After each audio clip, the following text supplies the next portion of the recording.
we shouldn't.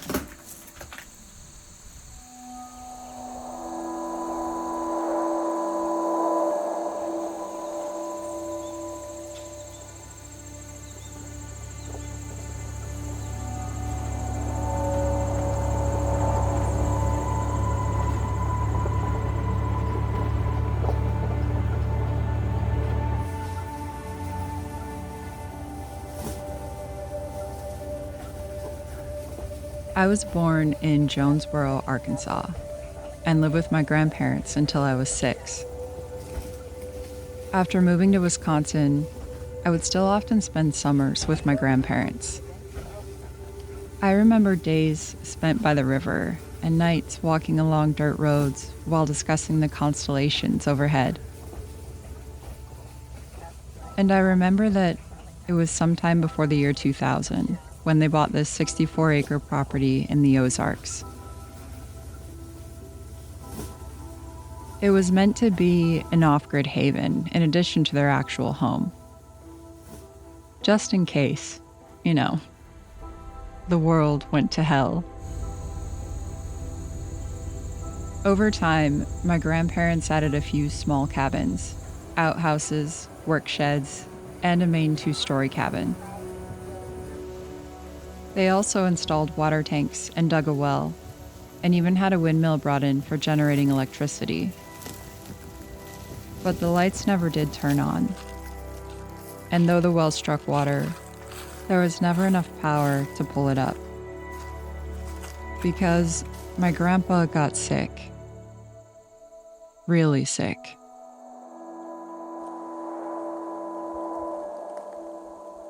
He passed away while they were still in the building stages. And though my grandma and family would go up every now and then, over time, it just became forgotten, and nature began moving in.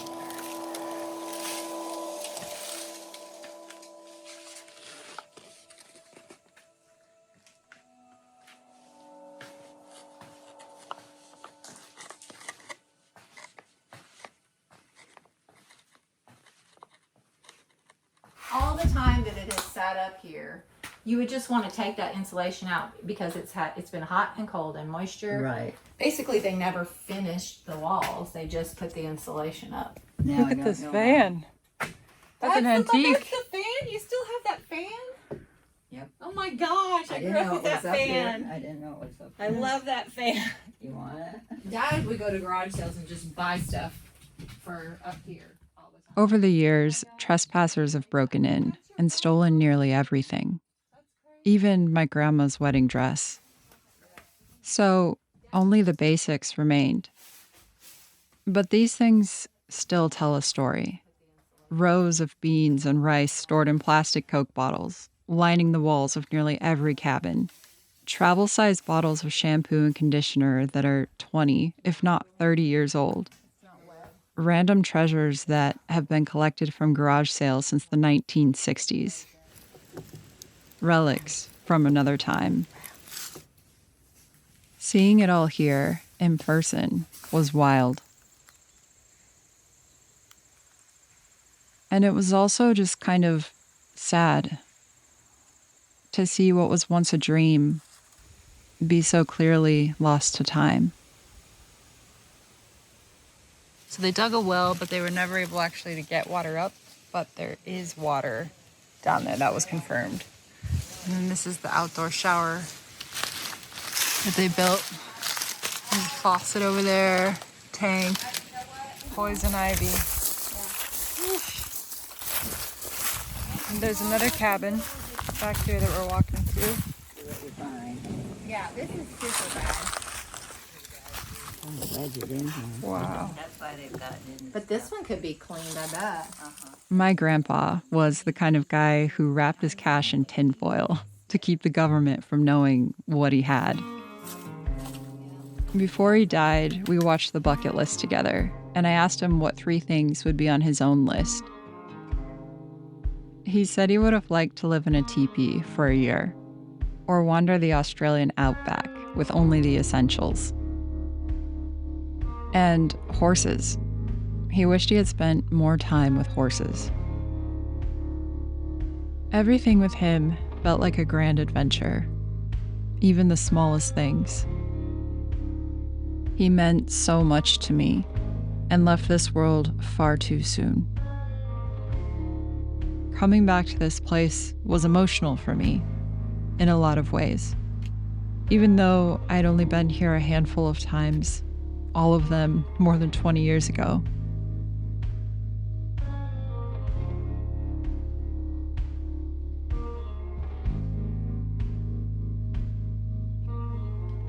I didn't know what to expect, but I was definitely not prepared for what we found.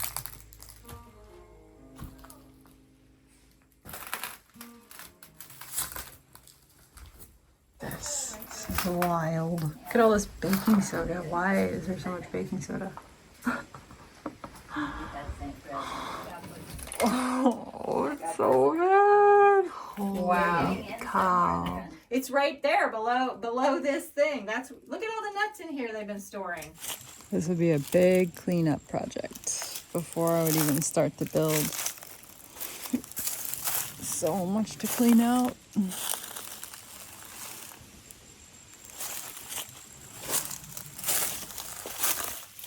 Here's the third cabin. Oh my god. See? It's pretty bad. Yeah, this one is the worst. But this one is the first one you put up here. Oh, the smell. Mm-hmm.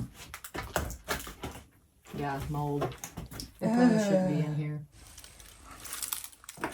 Oh, spiders. Potential. Mm-hmm. Hey, there's an outhouse right here. You made that on it. It's good. Oh my god. This cabin's probably the best shape. It doesn't smell wet or mildewy.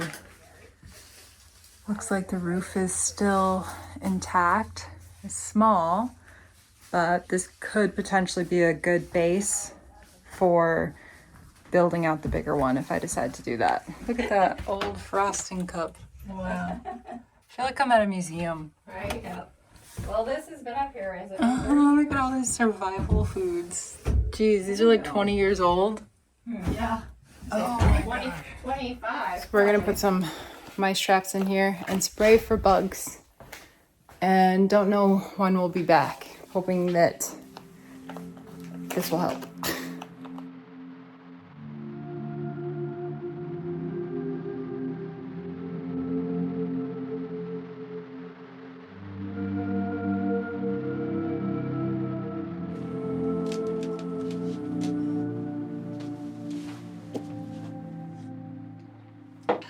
Hi. Oh, wait.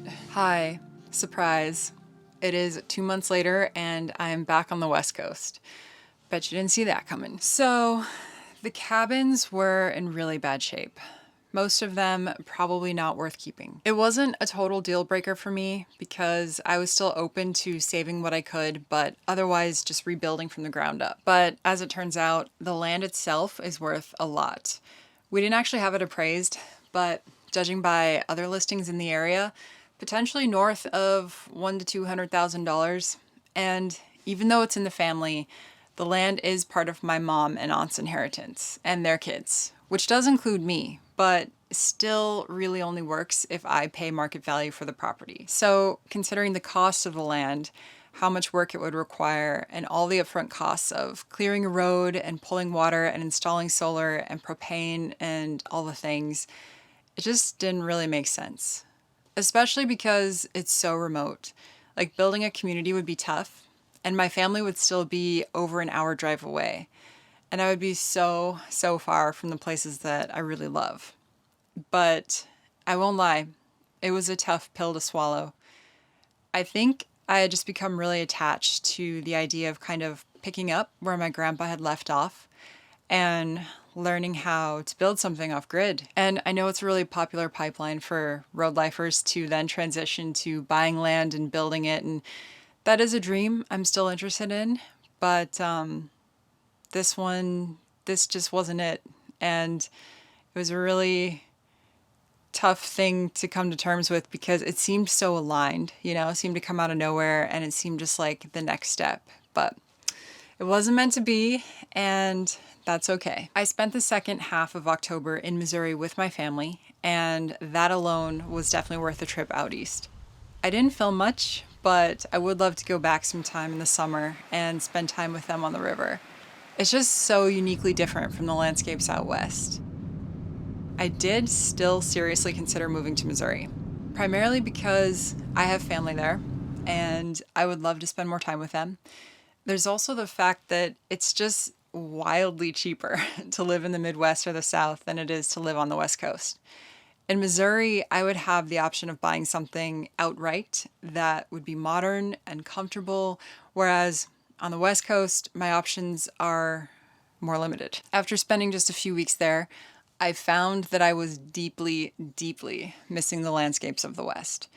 And I know that might seem really obvious, like we all knew that was going to happen. Part of me felt that after traveling and living on the road for so long, I would be in a space where I could have some distance. But that just wasn't the case. I also began to realize that work would look pretty different as well. Like I would be flying to a lot of destinations in order to film and photograph, which would also mean additional costs for flights and Airbnbs and rental cars and all these things that I don't have to stress over right now when I have my van, and I can easily just drive from one beautiful location to the next. So overall, it was a learning experience. It was an amazing time with family, and I'm so glad that I went. My next grand idea was to travel internationally all winter. So my aunt offered to let me park my van at her house, and both she and my mom have airline benefits, and I fly standby mostly for free. So I was like, this is it. I'm going overseas. I applied for a handful of month-long house sits in Switzerland and the UK, and I had great conversations with a few of them. They seemed like a slam dunk, but in the end, they all felt more comfortable going with someone local, which I totally understand. It makes sense, but it was also a bummer. So I thought, okay, I'll just book a month-long Airbnb and travel that way. It's really no different than paying rent in the US, but I get to experience new countries and cities and all that. So I started browsing possible locations, and I tried imagining what I would do once I got there. And honestly, I just wasn't that excited. Going by myself just didn't sound that fun, which is an interesting plot twist because I can genuinely say that up until not that long ago, I truly wanted nothing more than to be alone. But now I've reached this point where I'm like, wait, I actually kind of want to experience this wild stuff with someone.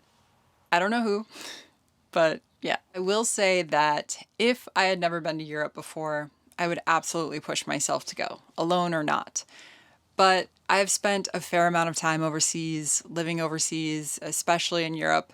And at this point, I don't really have an interest in going somewhere just to go. I've spent so much of my life traveling and moving around. I've actually lived in 37 places, like legit address changes. I actually keep a spreadsheet of all my former addresses because I was once interrogated at the UK border and I couldn't remember my last 5 addresses correctly, and that didn't go over so well, so I created a spreadsheet. Anyway, my point is, travel is a huge part of my identity, and something I will probably always love. But what I'm craving right now, more than anything, at least lately, is to go home. I just don't know where that is yet, or to house sit overseas, because that, to me, would be a new and different experience. Unlike booking a hotel or Airbnb, you're basically plucked down into the life of a local and you get to hang out with their pets and walk around their neighborhood and meet their neighbors. And sometimes they'll invite you over for dinner or to go for a hike, and you get to really experience a location from a whole other perspective than if you're, say, traveling as a tourist. So that is definitely still on the table. But as it stands, all of this basically landed me right back where I started, in trying to decide what to do and where to go next. So I did what I often do in these situations, and I hightailed it to a place that feels like home.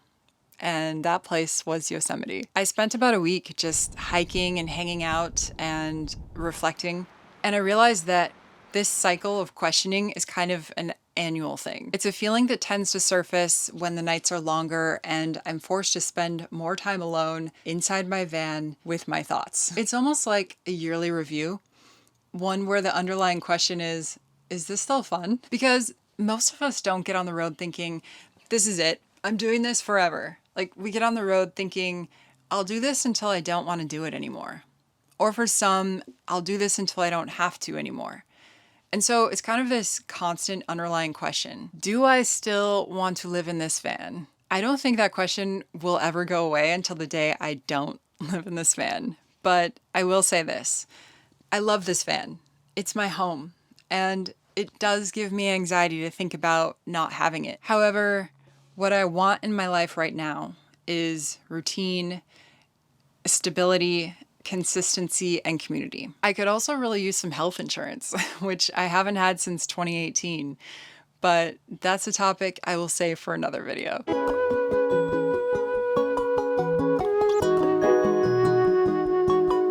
Right now, living on the road probably takes up about 40% of my energy on a daily basis. Finding safe and accessible places to sleep that are at least somewhat flat and also have relative access to water and groceries, internet, showers, trash, laundry, shipping options for work packages, sunshine for solar, and non-creepy neighbors. Daily tasks include building a bed and work desk, cleaning the dishes with cold water, emptying the toilet and gray water tank, driving, monitoring battery levels, researching and planning routes, checking the weather, listening to ATVs and or generators, but also van life is great. I love it. A big motivator for me right now is that I just want greater access to the places I love, which, put simply, I want a 4x4. I want to go film the Sierras in the winter and other snowy locations and drive up to Alaska maybe, or just roam around remote places in the Canyonlands.